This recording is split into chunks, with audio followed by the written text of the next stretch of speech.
Estás en llamada del terror.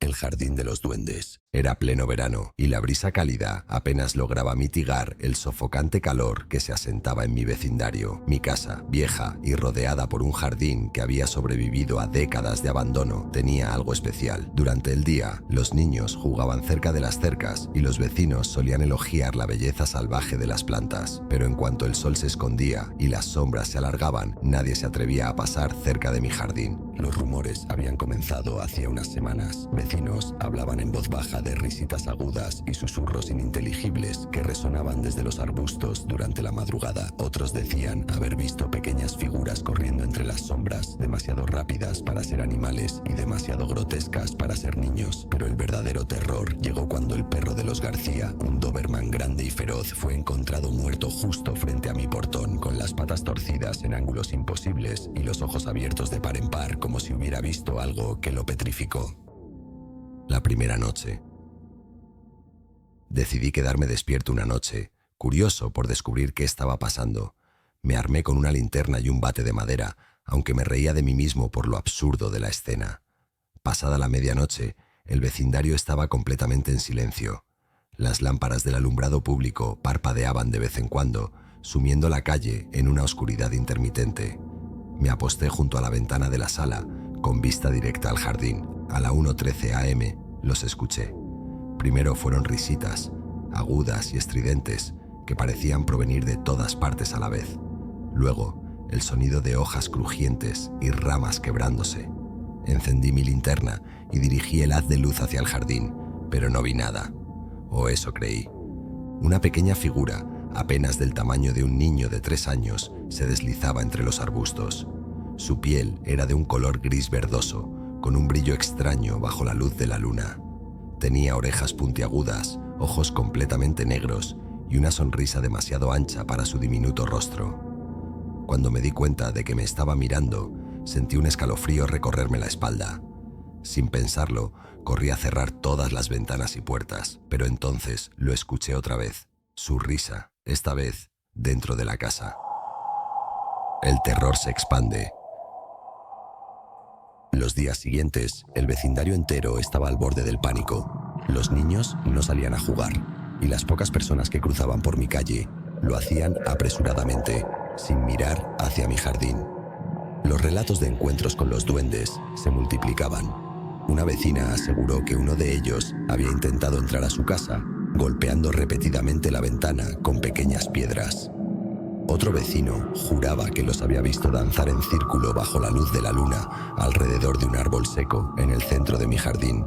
Algunos incluso decían haberlos oído pronunciar sus nombres como si los estuvieran llamando. Pero lo más perturbador ocurrió cuando Ana, la hija de los Pérez, desapareció. La última vez que la vieron fue a medianoche, corriendo hacia el jardín con los ojos vidriosos, como si estuviera en trance. La buscaron por todas partes, pero no había rastro de ella. Fue entonces cuando comprendimos que esos duendes no eran solo una molestia, eran un peligro real. El origen del mal. Hablé con don Emilio, el anciano más viejo del vecindario. Me recibió en su casa con una mirada sombría, como si supiera exactamente por qué lo buscaba. Según él, los duendes habían habitado esa tierra mucho antes de que se construyera el vecindario. Ellos protegen lo suyo, me dijo.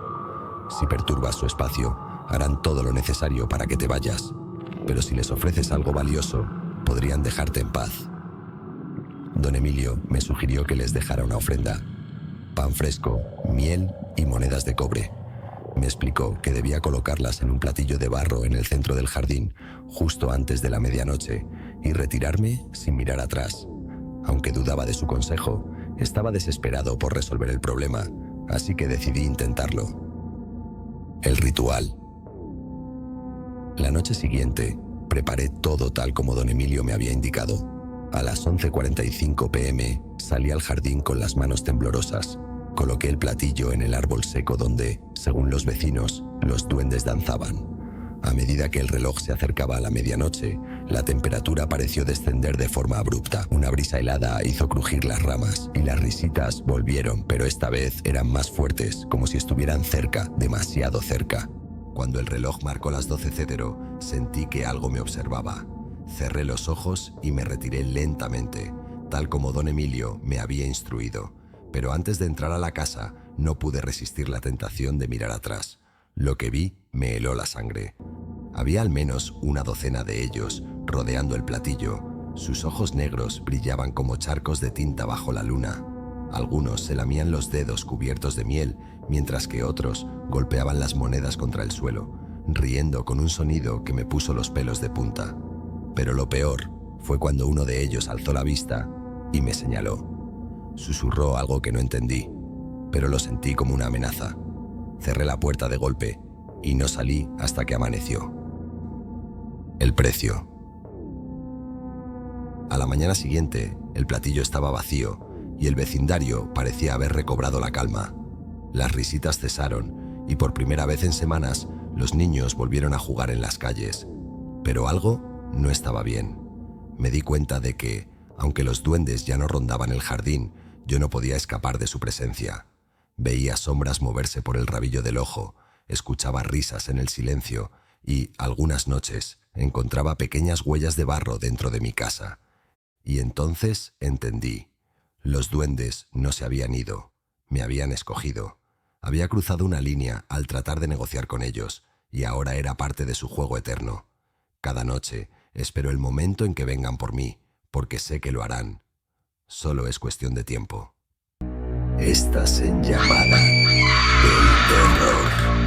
del Terror. No olvides suscribirte en Llamada del Terror y darnos like.